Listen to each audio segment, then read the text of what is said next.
right, welcome in. And of course, if you are watching on YouTube, Roku, this is the Coach's Corner. And of course, I am here with my man, John Bonamego. And of course, we are now met today with a couple of the coaches from the Citadel. How's everybody doing today? Doing well. Good to go. Doing great, Bo. How you doing? Good. So tell us about our guests today. All right. Well, it's a pleasure to have two guys that I really think very, very highly of on the show today. First one is the head coach at the Citadel, Maurice Drayton. Mo and I go back to our days of competitors in the NFL. Mo was a special teams coach in the NFL for a number of years. And then also we have Tony Coaxum, the special teams coordinator at the Citadel. And Tony and I go way back. Tony played for me at Army, and was just most recently the head coach at Bluefield State, and also had Tony on my staff at Central Michigan for my last year, 2018 season. So it's guys, I appreciate your time. Great to have you on the show. I know Bo's got a lot of recruiting questions. I got some questions for you too. We'll let Bo kick everything off, but thanks for being here today. Yes, sir. Yeah, definitely. Thanks for being here. I mean, naturally, I have recruiting questions, right? Because it's that time of year. So, what's the recruiting schedule and kind of path look like for you guys? Well, for us, being at the FCS level and being a military college, there's no such thing as a recruiting season because it's always recruiting. Every chance you get, you're always recruiting. But right now, we feel really good about our 24 class. We're looking to add a few pieces to the puzzle, but our coaches are out on the road right now until May 31st, and we're looking at rising seniors or that 25 class, and we're looking at all types, all positions, and makeups. One thing for us, the thing that you have to possess toughness. That is a non-negotiable, and it has to be the kind of toughness you can see on film. We're not just going to take a coach's word for it. When we turn that film on, we want to see a tough joker. And then you have to have one of these three qualities. Length, because I can't coach length. Coach Coaxum can't coach length. Speed, we can't coach speed either. You either have it or you don't. And last but not least, we're looking for, our coaches are doing a great job doing it. And I'm glad to have Coach Coaxum with me along this ride. Yeah, so being a military type school, what does that add any challenges to the recruiting process? Yes, and I'll let Tony piggyback off of this one as well. Being a graduate of West Point, that the school up there on the Hudson River, it's definitely a challenge. If you look across the military, across the United States to begin with, our numbers are down. And if you look at colleges across America, numbers are down. And then you add the military component to it. It is challenging, but it's a challenge that we're up to, and we're up to that task. Tony, you want to add anything? Yeah, it's definitely something that with my background, and Coach Drayton's background of going through the military aspects of both of our institutions, it's definitely something that we have to look a little deeper on and make sure the young men that we're evaluating kind of at least have an understanding of what we're about and what that means. And I always try to relate it to football and the fact that football is a very militaristic sport in itself, and make the correlation that, hey, you do a lot of the things and being a good football player and a football teammate that's required in the military. So that's a natural progression. And the biggest thing that I always try to use on the recruiting trail is, the things that you will learn in everyday life at the Citadel. The same thing I did when I was coaching at Army was that those traits will make you a better football player, make us a better team. And the things that we do at the academy and we do at the Citadel, the kids that we're playing from other schools, they weren't ready for those challenges. Our guys at the Citadel go and play at every school that's in the SoCon conference. The question is, can those guys come be a Citadel football player, be a Citadel man? And they probably can't. just because of the different rigors that are involved. So we tap into that part of it to let them understand the special traits that it is.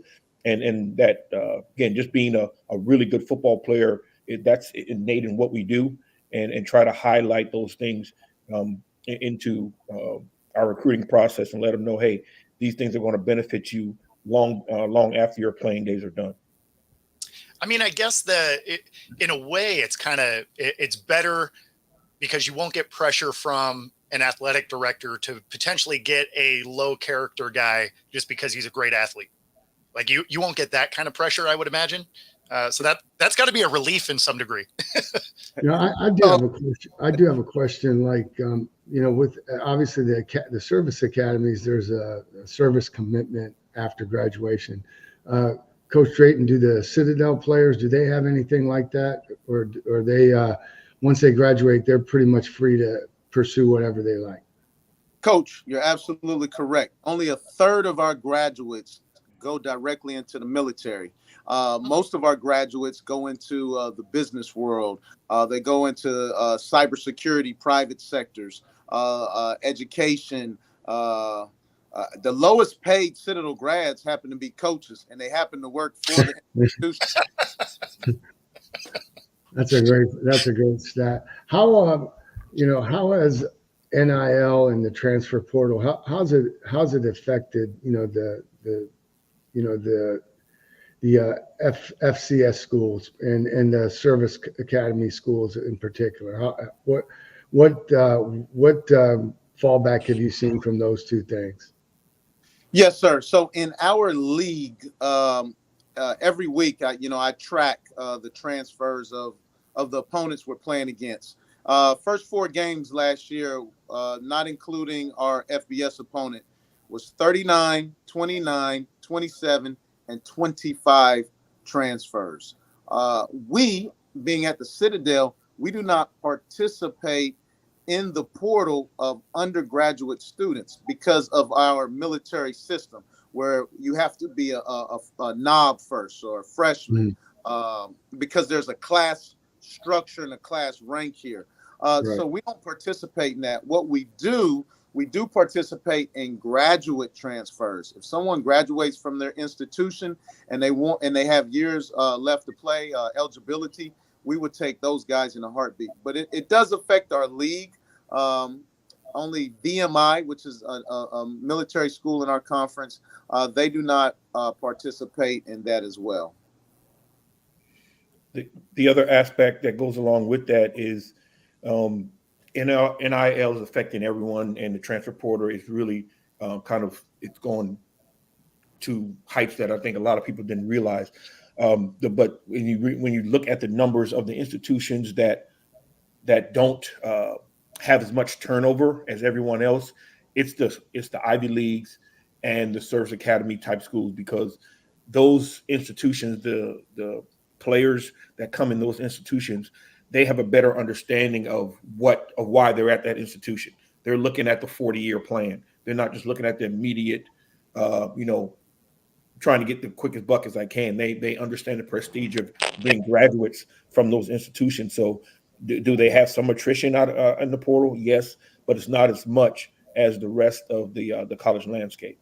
So we have that's a benefit on that side of it. Of once we pick the right individuals to be a part of our programs, we're more likely to keep them due to outside of the rigors that you may lose individuals that the Citadel will put you through. But once they get through that, we're more likely to keep them because they're not looking at the immediate impact. They're looking at that 40-year plan down the road. So, I mean, since you guys don't really play in the portal, I imagine you don't really do much with the NIL then either, right? Yeah, so our institution does not participate in any collectives. Now, we cannot keep our young men from going out and getting their own NIL deals. Matter of fact, we're happy when they do that. We're encouraged when they do that. Charleston is a beautiful place. Don't know if you've been to Charleston, South Carolina. I haven't. A whole lot of businesses here.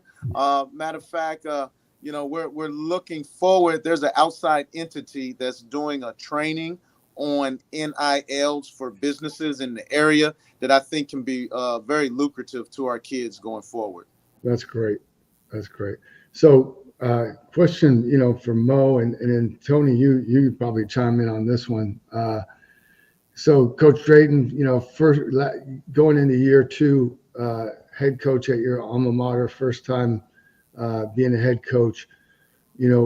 What did you learn in this first year about just being a head coach? Because I know from experience, obviously it's never the same. I know I could probably talk for an hour on this subject, but I'd like to just glean a couple things that you learned in year one that maybe things that were surprising, maybe were better or maybe not as good. What advice do you have for everybody out there?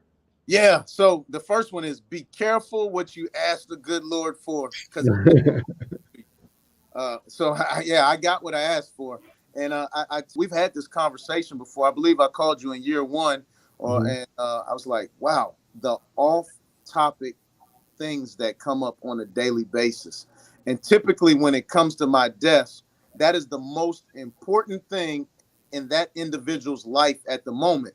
So I have to make it the most important thing in my life to give them, my full attention, full thought process as I'm helping them through this catastrophic event. So that's what I would say has been the most challenging in year one, the off-topic things. I laughed with Tony the other day. Some days I didn't feel like a ball coach. I'm more of a administrator. I'm more of a principal. I'm more of a disciplinarian. And I just want to coach ball. So, but it comes with the game. And one of the things, again, just coming off a head coaching stint of my own, going through for the first time, always told Mo that, him bringing me on, that's part of, outside of being his special teams coordinator, is to help him bounce ideas off of, be that sounding board, just to be, pick up the phone or step in his office and we talk and vent, because I've been in that situation. I know the things he's going through, and I try to provide feedback to him on that. And I also try to, as I'm continually learning the Citadel way of doing things, I'm trying to take as much off of his plate as I possibly can, because I've been down that road. And he knows I have his back. He knows we share a brain on a lot of things, not only special teams wise, but on the field and philosophy of team building. So he'll either before he goes into a meeting or something, or after it, he'll reach out to me and say, hey, what do you think about this? I'm thinking about doing this, or how do you think that message went over? Things like that. I try to be his eyes and ears a little bit to help him through those things, and just to let him know, hey man, you're doing things the right way. Something will come up and I'll hit him up right after. I'll just stick my head. I said, you nailed it. So just to give him that feedback from someone who's been in the chair and knows everything he's going through. But that's the biggest thing, is how much it pulls you away from ball. And I'm excited about being back with him. And Charleston's my hometown, so being back home is a huge thing, and helping my brother build his alma mater up and be the head coach at his alma mater is definitely I'm all in for him on this. It's good. Yeah, I used to. Someone asked me. I said, when you step into that chair, there's a never-ending funnel of crap that ends up on your desk that you're the only person who can make a judgment on it. You have to, and it never stops. I think in my first year, I'd say the one thing, it's a serious subject, but one where I think we're doing as a society better on. But what was alarming to me, or one of those things that you'd never really expected, was how many kids I saw that were troubled with like depression and that sort of thing. And I say it's a good thing, because I think society wise, we've taken the stigma off of that. We've done a better job of encouraging young people to come forward and seek help, and that's a blessing. But man, it was eye-opening how many of those conversations that I had would never have imagined. but you look at the percentage of the people in society that are struggling with different things, and your team is always going to be a cross section of society. So it's I shouldn't have been surprised, but I was. And you're right. It's like you find yourself wearing a lot of different hats, and it's you have to lean on your staff, offensively, defensively, and then in the kicking game, because you can't be everywhere at once. It's impossible. But what about being back at your alma mater? How has that reception been? Good. The reception has been awesome. It really has. But the education portion of it and where football has gone versus the last time I was here, this is where we're helping our alma mater. We were kind of stagnant and stuck in what we would have called our glory days. And football kept moving. It kept progressing. And when I say football, I'm not necessarily talking about X's and O's. I'm talking about the things that go around a football program: academic support, nutritional support, how we train, the method of could be just ticket sales and things of that nature. We are in the process of catching up in this digital social age. Yeah, that again, when you're in that chair, you wear a lot of hats, don't you? And especially at a place like a Citadel or Bluefield State or Central Michigan, even let's face it, you're throwing nickels around like they're manhole covers. Trying to save money wherever you can, and you're going to have the big boys on your schedule, and you got to go play those games, and you're expected to be competitive and win. There's a lot of challenges that come with that job, but also at being at a place like, a Citadel or Mac School or, an HBCU like Cokes was at. I mean, they're not easy jobs. They certainly aren't. But, I don't think there's another job that's more fulfilling, though. Absolutely correct. No doubt about it. Absolutely correct. Yeah. Yeah, I mean, seeing the big boys on your schedule have to be kind of a daunting task, right? Like, you always feel bad when you see, like Temple going up against Alabama. They're going to get boat raced. There's nothing they can do about it, but they still go out there and bang on it. Like, they're battling. I tell you what, I like to see it. Especially, I've always been the undersized guy. I've always been the underdog guy. I've always been David, right? So I like the challenge of going against Goliath. And we've done it here before. We've beat Arkansas. We've beat South Carolina. We've beat Army. We've beat Navy. We've beat Air Force. So that's the goal, to get it back to that level. So we're looking forward to it.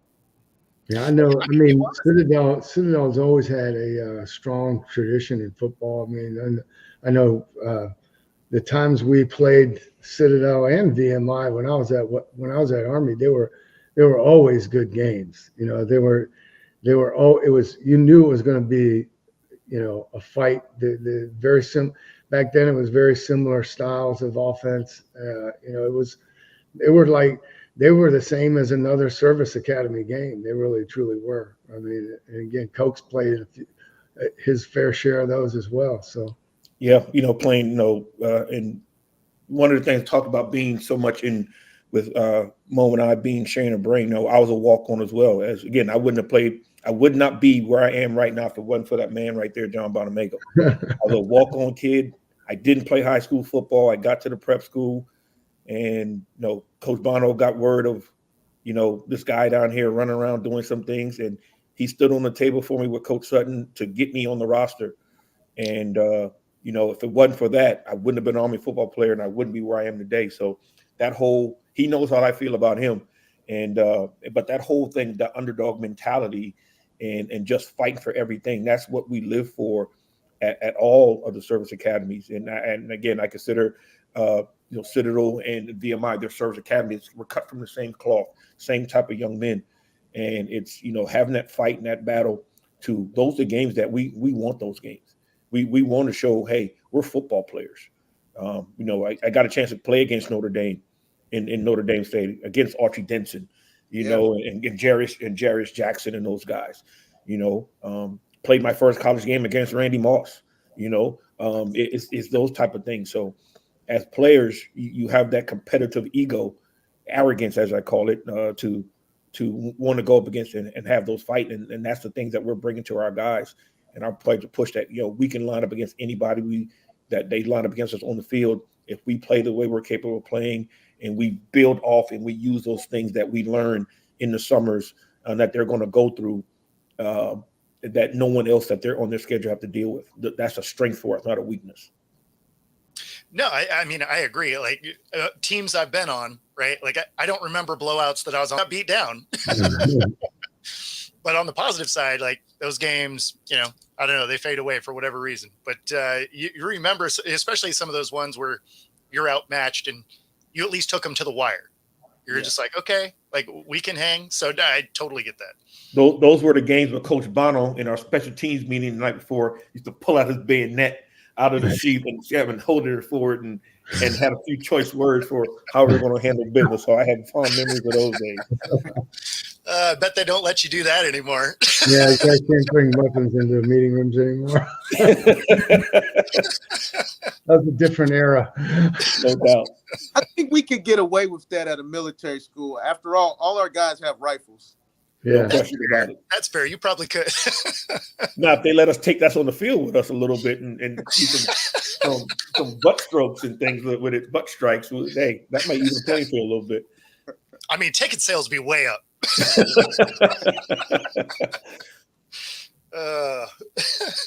So looking into the 24 season, right? So this will be the second year for you guys.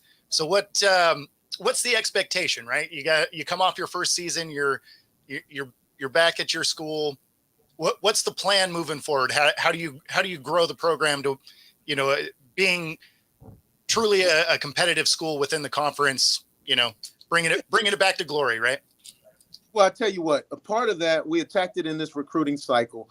We are bringing in 43 human beings. That's scholarship, that's partial scholarship, and that's true walk-ons who would not have came to the Citadel outside of us promising them a roster spot. And some of those guys turned down some D2 stuff. They turned down other FCS that was partial because they believe in the program. They believe in the dream that Coach Colson and I are selling. And so of those 43, we have 22 from the state of South Carolina, 7 from Florida, 4 from Georgia, 2 from North Carolina. And then this was really big for me since the Citadel is in the Southeast. All right. We took guys from the Midwest. We took 1 from Indiana, 1 from Illinois, 1 from Nebraska, 1 from Tennessee, 1 from Missouri. We went up, we took 1 from Maryland, and then 1 from California. So to me, and Coach Bono, you can attest to this, after being in the Midwest and dealing with those harsh winters, it was important that we started adding a few of those puzzle pieces to our puzzle because it just makes you tougher, it makes you rougher, it makes you mean. And in order to get to where we're going to go, we have to go through the heartland where the North Dakotas are, the South Dakotas, the schools of that nature. So we have a holistic approach in recruiting. So it started there into making this team better going forward. With the walk-ons and those partial guys, we wanted guys who were willing to invest in themselves. They're going to go a little bit harder. They're going to have that chip on their shoulder because they want that scholarship money. And I can tell you, being a walk-on, the best guy will play. That's going to happen. Good deal. I mean, that's good. I always appreciate coaches that will use the best player instead of whatever, donor gets their kid in that school. Now they will have a roster spot. The donors. Well, of course. Yeah, because those checks cash. And I think one big part of that is that Coach Drayton and I, we both wore those shoes of being walk-ons. We know what that's like. We know the chip we have on our shoulder saying, yeah, that guy was recruited ahead of me, but that doesn't mean he's better than me. And so we understand what that means, and tell guys all the time, I don't promise you playing time. Your playing time, I don't determine that. You determine your playing time. And it's something that I talk about in special teams, called it evidence-based decisions, EBDs. Everything you do is going to determine if you get on the field. In meeting prep, your practice prep, and just what you do in reps. And Coach Bono, you remember this? I'm there with you. We're working on special team stuff, and we got little Rolion Sturkey, walk-on wrestler from Michigan. He's on scout punt return team, and he's kicking our butt. We can't block him. Bono's coming yelling at me why we can't block this kid and whatever, and we can't block him. So that next practice, we put him on that unit, and next thing you know, that kid was our scout team. He was our best scout team player. Our best special teams player. And that's how he played his entire freshman year. And that has happened everywhere I've gone. Because, we're going to put the best guys out there, because believe it or not, our livelihoods depend on it. You know what I mean? That's what we put our stock in, 17 to 22-year-old kids. And Bonos called me crazy from the time he said, "You're a dumb something or other. You got a West Point degree and you want to coach football." I was like, "Yeah," I say, "it's your fault." So that's what it is. Well, that's why so many people call a degree a piece of paper, right? Like, Yeah. You don't always do something with it. That's right. There's really no coaching degree. Exactly. There's not a governing body. It's one of the few meritocracies that are left. Mm-hmm. Yeah. You would say that, Coach, but I would say you have a doctorate in coaching. So I'm striving to be like you. Oh, thank you. I appreciate it. Straight Yeah, Jedi master right there, brother. I got to get up there and I got to get up there to see you guys. Yeah, that'd be awesome. That would be No doubt. awesome. Yeah. So who do you guys who do you have on your schedule this year? What's your schedule shaping up to be? So our FBS opponent, because you got to pay bills, is Clemson. Here's a fun fact about Clemson. They are one of 4 teams who did not take a single guy in the transfer portal. Can you guess the other 3? I'll give you a hint. West Point. Yep. You can probably guess the other 2. Army and Navy. Yeah, Army and Navy. Those are the 4 FBS programs who did not participate in the portal this year. So we we finished our season with Clemson, the FBS opponent. Then out of league play, we have a school right here south of us called Charleston Southern. Jamie Chadwell, the head coach at Liberty, was the head coach at Charleston Southern for many years. That'll be a great heated battle. We're going to call it the Holy City Battle, and we're going to play for a trophy. Then out of conference, 45 minutes up the road, where I used to coach at South Carolina State. Wow. That's going to be a barn burner. They're coming us. We're going to play them at high noon, and we're excited about it. South Carolina State has more NFL Hall of Famers than Clemson. And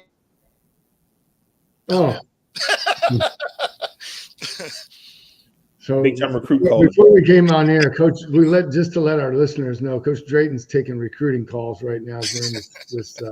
Recruiting never stops. Yeah, but yeah, till he comes, I'll keep going. It's South Carolina State's week 2. Again, that'll be up here in Charleston. That'll be a great battle, and then week 3 we have North Greenville. It's a D2 school, really good program, and that'll be our first 3 games, and then from there we'll get into our SoCon conference games. So I apologize about that. I told everybody you're recruiting. You know exactly how to build suspense in a story. No, I tell you, I thought I blocked all calls, and I apologize, Coach. I owe you. No, you don't owe me. But yeah, so I finished up. We have South Carolina State, and the fun fact about South Carolina State, they have more NFL Hall of Famers than really all the other football playing schools in the state of South Carolina combined. And then our last out of conference game, it'll be a D2 opponent, North Greenville. And then we're in league play, the Southern Conference League play. So we're excited about our opportunity. I think the schedule is favorable. as far as having a fight and having a chance to bloody somebody's nose and come out on top. Good deal. Absolutely. When do your players report for training camp? So training camp will be towards the end of July 27th, but most of our guys will actually be in town the 1st of June, and the NCAA allows us to condition them, have football meetings, weight training sessions, things of that nature throughout the summer. It can be mandatory for your scholarship athletes. Our program is actually voluntary because we do not have the means for them to be here. But they're all here anyway because Charleston's so beautiful and they love to work out, get those bodies right, and then they go to the beach. So, I mean, one of the advantages you'd have being in Charleston is because it is a city, and I'm sure there's at least opportunities to get jobs in the summer for your guys. That was always the biggest issue for us at Central Michigan, and a town like Mount Pleasant, it's not a very big city, and the population doubles when school's in session, and when it's not, it becomes a ghost town. And it was it was tough sledding for a lot of our guys in the summer, just trying to find a place for them to make a few dollars. So it's tough. Yeah, you're absolutely correct. We do not have that problem, Coach. So since you guys are actually on the road, how far do you guys actually venture out as far as your recruiting path? Well, like I mentioned in my earlier, we went as far as California. We went to Nebraska, Illinois, Tennessee, etc. So we're really big in the Midwest. We have to cast the net further and wider than our competitors because of the type of player that Coach Coachum shared with you earlier that we're looking for. We have to have that player that's starving for success, that has that edge about themselves and the academic prowess to survive here. Makes sense. I'm currently in the upper part of our state, we call the PD area of our state right now, recruiting in the Florence and Darlington area. A lot of, again, in per capita, South Carolina has more football talent than any place else in the country. So it's a very rich football state. And, we try to get as many of our kids at home as possible. We did a Charleston Blitz earlier on in the month where we hit every school in our, what we call the low country area to do that. So that's big for us to own our state and keep that as much of that talent here in the state and at the city as we possibly can. I'm going to shift gears, and on this show, there's always going to be a segment of it that's going to go back to special teams, right? So, Of course. What do you guys think? What's your opinion on the new kickoff rules in the NFL? And before we get into that, I just dawned on me that for the first time in the history of the game, right, every league that's competing in football has different rules that govern the kickoff and kickoff return. The NFL is different from the UFL. The UFL is different from college, and college is different from high school. It's everybody's. I guess probably the two that are the most similar would be high school and college now. What's your take, Mo, Tony? Well, we want because I know you guys have had conversations about it. No, absolutely, we have, and we want to play in the game. And when I mean the play, I'm talking about the kickoff. So if we have to deviate from the traditional kickoff, and I'm a traditionalist, it's nothing like starting the game off the way we did for so many years with kickoff return. But if you're telling me I have to pick an alternative to save the play, then, let's have fun figuring this thing out. Because one thing all of us know, special teams coaches, once we know the rules, we're gonna skirt the line. We're gonna maximize whatever it is we come up with to the best of our ability. So the rules are black and white, but we win in the gray. There you go, Coach. I mean, and the thing that, again, when I was coaching in NFL, it was still the traditional rule. So I never, I was out of back in college when they changed the kickoff rules. So I never got to coach in that realm of it. But obviously watching it and spending time with Coach Bono and Mo, I agree. The same thing is, all three of us are what I like to say, we're aggressive special teams coaches. There are some coaches, and particularly at college level, that they just don't want mistakes. They want 11 guys on the field. They want no penalties. They want no mistakes, and that's a checkbox for them. These three guys here, that's not us. We're trying to win the game on special teams. We're trying to steal possessions.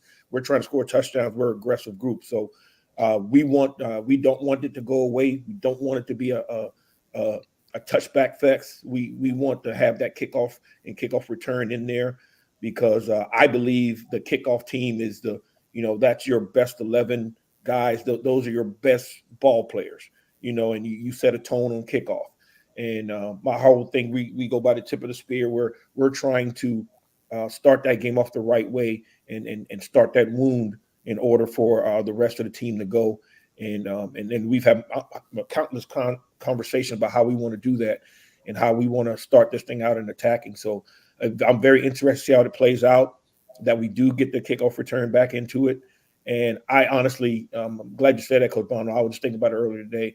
I would love to see, for just all the rules, at least at the college. I understand the high school is different, but I would love to see the kicking game in college be the same as the NFL, that allows us to prepare these kids better for the shot. I think it's only a matter of time, especially once the statistics start to build up in favor of the play. Again, we're all the same on this. Is player safety is paramount. There's nothing more important than the players and the safety of the players and the well-being of the players. But I am glad that we didn't legislate it out of the game. For a number of reasons. Number one, I'm like Mo, I'm a traditionalist just like you. I love it. But the other part is, and you saw it a little bit this year, just talking about look at the guys, quality coaches from the NFL that are sitting out this year. There's a number of guys, and I think a lot of that was directly linked to the fact that that the play hasn't been significant for the last several years, and I don't want to drop a lot of names or anything like that, but if you look at it from the lens of the general manager, the owner, why am I going to pay this guy over here, $2 million a year to coach special teams when really all he's doing is coaching punt return? If we have a good field goal kicker, then field goal is going to be fine. Field goal and field goal block, and the kickoff return has turned into it's all touchbacks. It's all touchbacks. Yeah. And what happened in this cycle, there were 10 openings. Half of those openings in the NFL went to first-time coordinators, guys that were assistants in the league, or one guy came up from college. So it's again, from the lens of the general manager, the owner, it's like, well, this guy's going to take this job for a fraction of what this guy would. I don't have to pay him $2 million. This guy has been making $200 a year the last 5 years, and I can double his salary and still save myself a lot of money. But now with that all took place before the rule change, right? And there was rumors that it was going to happen. You kind of wait, but until they finally sat down and said, "This is what we're doing and adopting," it's all and now it makes it a play instantly where you have to coach it now, and not only that, it's going to be super interesting because it's new. And so you don't have a body of work in terms of strategy and technique that you can really draw upon. I mean, I'm sure, and I know for a fact that, anybody that we had Reggie Barlow on here a few weeks ago, it's like, he's gotten calls from NFL coordinators just because he was in the XFL last year to just, get ideas and, You know, Anthony Blevins, same thing. Blev was on the show, same deal. But it's now going to be a legitimate play. Now, you know, to Cox's point, you know, you can't be as aggressive because the surprise onside kick is now off the table. You know, but you know, it'll be interesting. I want to see what happens the first time. You know, the ball is supposed to land inside the 20. You know, what happens when the ball's coming down on the 19 and a half? You know, it's and you know, you're going to run into there's going to be some issues. I saw where they're allowing if it's windy, the kicker to bring the wizard holder out there, you know, the metal holder. But anybody that's worked with one of those know that when it's really, really windy, that's not going to be enough, you know? And so it'll be, and then I still don't really understand. I think when it's an onside kick situation at the end of I guess it's only end of the game, correct? Like that's 5 minutes or something like that. Yeah. Yeah. Now they're just going to scrap everything and go back to the old rules, right? So, Well, sort of, though, because, I mean, you still don't get the original rules where your kickoff can start moving, right? Because that was the era that I played. I love. Well, they actually expanded it one level because you're allowed to have an overload now. In the last several years in the NFL, you could only have, you know, you were limited to being 5x5, you know, and you know, I know Mo knows this and Tony does. Like, shoot, I remember when I first got in the NFL, there were no alignment rules on onside kick, and your hands team and onside kick game plan was going to be, you know, 3-4 hours on a Thursday night, you know, because you had to prepare for a 10-man overload, a 9-man, an 8-man, and you know, and you hope you had your good game management, so you had a timeout in that situation, so you can call a timeout when they're lining up. You're breaking guys down, and you're seeing all of that stuff on film. It's not like you're making it up. You're seeing, you know, onside kicks became throwaway plays. You know, you come up with something, you run it once, you run it one time, it's you burn it, and you got something else. So, you know, again, it's I'm just glad to see it back in the game. Absolutely. Having the overload should help, right? Because at least, even if your guys aren't moving yet, you at least get to square up a little better than you have been able to in the recent past. Although I still like the running start, but that's just because I like to hit people. Like that's how I got ready for the game, right? Like it was always anxious energy, but let me get out there on kickoff so that I can just go hit somebody, and then I was ready to play, right? And so I didn't want to see this go away because there's no way I was the only player that was like that, right? Mm-hmm. Like it's just how I got my head right. It's just like, okay, let's drop the helmet on somebody. Now we're ready to play football. For sure. So I guess, you know, since we're talking about the NFL, being as you guys have coached college, pro, what are the things that you loved about the different levels? You know, because obviously they're wildly different. Well, I think Mo being the most recent transition, you should go first, Mo. There is a vast difference, but I do want to focus on what is the same. For us, dealing in the special teams world, a lot of times we dealt with the blue collar guy. We dealt with guys on the roster from 23 to 53. And for us, at least at the college where I am, all of my guys are 23 through 53 guys. They are those blue collar guys. So the coaching aspect has been the same. The one thing I learned about being in the National Football League is those guys want to be coached, because if you can help them stay in that league just one day longer and get that golden egg, man, they'll do anything for you. So that part is the same. The vast difference for me is the support staff. You know, things that, you know, I would like to do, or we just don't have the manpower to do. That's what has been most glaring to me. Tony may have a different opinion. Oh yeah, spot on all those things. Another I would add to is just the you're dealing with grown men. It's in NFL, it's all football. Yeah, guys will talk to you if they have problems and things like that, but you don't have to worry about getting a call about a kid not going to class or things like that.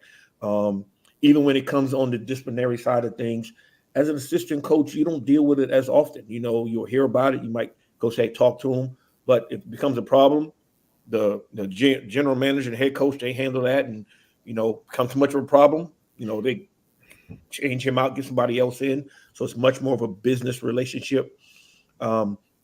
Me personally, and on the college side, I enjoyed my NFL time. I would go back for the right opportunities, but I really enjoyed the mentorship part at the college level, the growth part, developing these young men, because they need that, particularly now, just the way social media is and the entitlement that they're told that they have, and the expectation that things should be given to you. And I find my biggest role is to let them know that's a lie. You're being lied to. Here's what the real world's going to do. And I'm trying to build you to be prepare you for the real world. And I took that as a head coach. That was my number one thing. And it's still my drive now to help prepare these young men to go out and be, and not just take care of their families and all, but literally be leaders to change the world, change the thought processes, to get out of this divisiveness that we have, because I think the game of football teaches that through the brotherhood, and don't care what they look like, black, green, orange, no, doesn't matter. We're brothers. Bono is my brother, my uncle, whatever you want to call him, and he knows I'll do anything for him, and because he's done anything for me. And Mo's the same way, and it's like that's you can teach that at this level to these young men, and I think that's what the good Lord put me on this earth to do. I mean, I'd ask you the same thing there, Coach.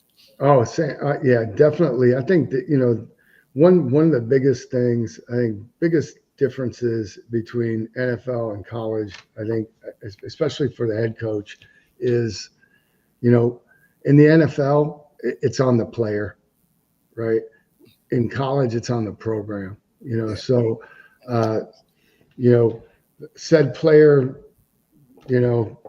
has an accident because he was driving, or was driving too fast or whatever. In the NFL, it's on that player, it's on the individual. When it happens, in college, they want to know what you're doing about it. Why is this happening? You're a lot more tied to those players and their conduct than maybe is fair. But I agree with both Mo and Tony.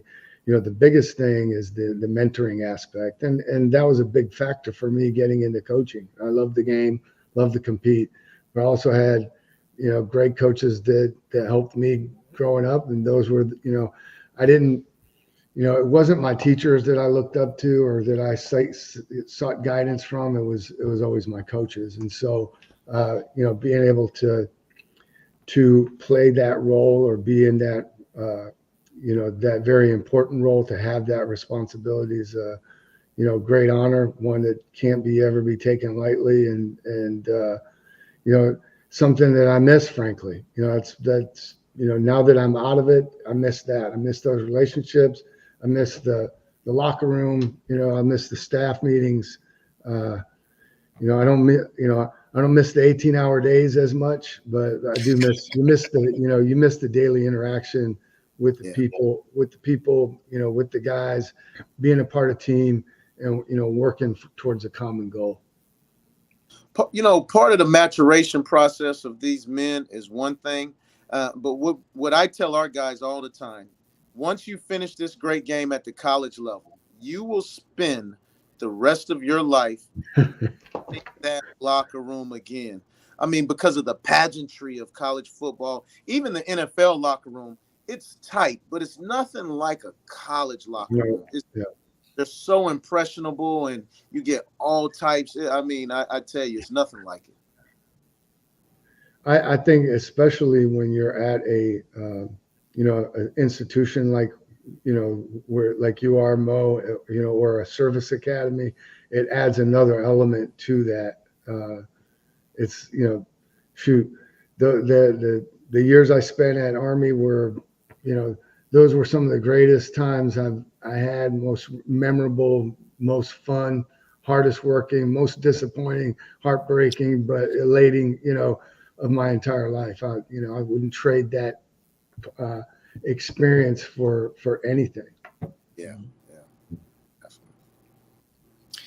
So before we have to get out of here, as we're running close on time, what as the game evolves, and of course as just the kids evolve, special media or social media and all that, how do you adjust your coaching so that it works now? Because I mean, obviously, you're not grabbing face masks and hitting the top of their helmet with a whistle anymore.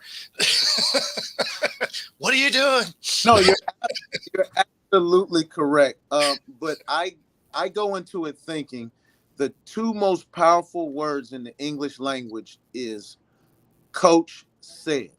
So if I know that those two words are the most powerful in the English language, I have to govern myself accordingly, because I know whatever comes out next will be lasting and will be forever. And I have to remind myself at that, because sometimes I like to use some choice words. And coach, he'll pull my shirt. All right, now, coach, that's enough. And to piggyback on that, just like Mo said, that NFL guys want to be coached. Even though these college kids, they want to be coached too. They don't know it, but they do. And it's all about building a relationship with them. As when they know you care about them, they know you have their best interests at heart, you can push the envelope. You can be hard on them. You can demand a lot of them. You can get in their face because they know you care about them. They know where it's coming from. One of my favorite quotes is Coach Eddie Robinson. Can't coach a play. The coaching profession is a profession of love. You can't coach them until you love them. And when they know that you love them, they will listen to that hard coaching. They won't like it a lot of the times, and most of the times they won't. And I'll tell them, hey, yeah, I don't like you right now. You don't like me right now. That's okay, but I love you. And I'm doing this and I'm saying this to you because I love you. So you learn how to temper it and do things differently than maybe how we were coached. But still, there's still a lot of that in there where you can really demand a lot of a kid and really get on them to be better when you love them. If you look at the situations, in particularly in college football, if a kid came out and said some coach said something harshly to him or did something, where if it gets out in the public, I guarantee you 9 times out of 10, it's a situation where that coach did not build a bond with that young man. Because the situation where the media have tried to boast into something that, became a big issue and look at what he's doing, it's been immediately refuted by that young man and it went away. There's countless incidents where something looked like it was going to blow up into something, and that kid came back and said, no, coach loves me. I was wrong. When that doesn't happen, that bond was never really as strong there, and that's what prevents that. So you got to love them. You got to care about them, and it goes back to what Mo was saying from the get-go. And he tells our staff this all the time, learn about them, delve into their lives, know everything about them, because it's our job to do that, to help these young men get where they need to get. No, it makes sense. I mean, and it's funny because I didn't become friends with a lot of my coaches until I was done with football, right? During, you're just like, all right, I know what we're doing, and you respect each other, and you're just like, man, half the time I hate this guy. And then afterwards, you're like, yeah, okay, now we can go get a beer. Like, you're all right.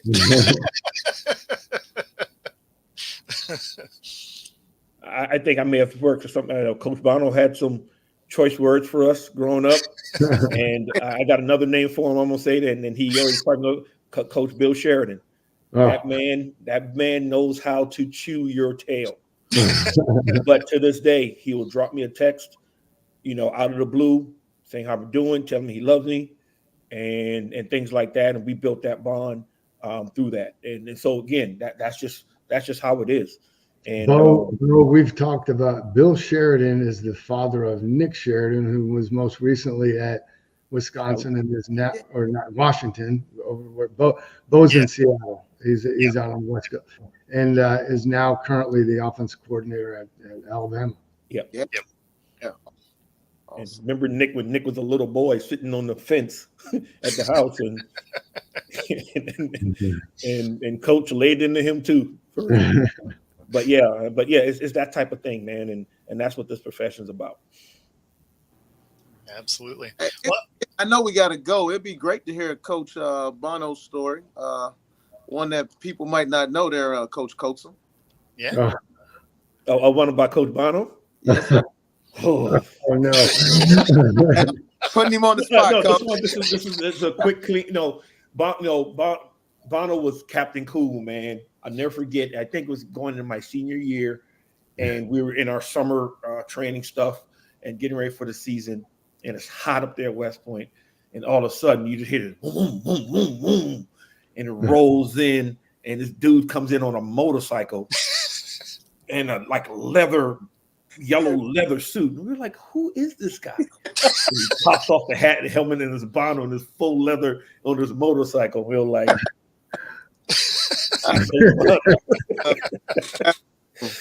Awesome. I'm You glad see you some told us that story. of course, hey, I got your back always, brother. You know that. you see a coach roll up in that, you're running. Yeah, we know we're getting it in that day. Yellow. Yeah, it was nice. It was a nice bike. Yes, it was. That's awesome. Well, awesome. We're real close to the top of the hour. I really appreciate you guys jumping in with us. This has been awesome. You know, Yes, thank you Thanks so for much. two class acts, two guys I care about very much, and I'm anxious to watch Citadel kick butt this fall. And let me know when you want me to come up and talk to the guys. Yes, sir. It's open. Get on the Whenever calendar. you're free. You just got to pay my hotel room. I got you. That's All done, right. Coach. All right. Right on. Well, great. Everybody that's watching, be sure to like and subscribe if you're on YouTube. And of course, you're on Roku. Be sure to stay for the next hour for your programming. Other than that, we will see you guys next week. Oh, I missed the button. There it is.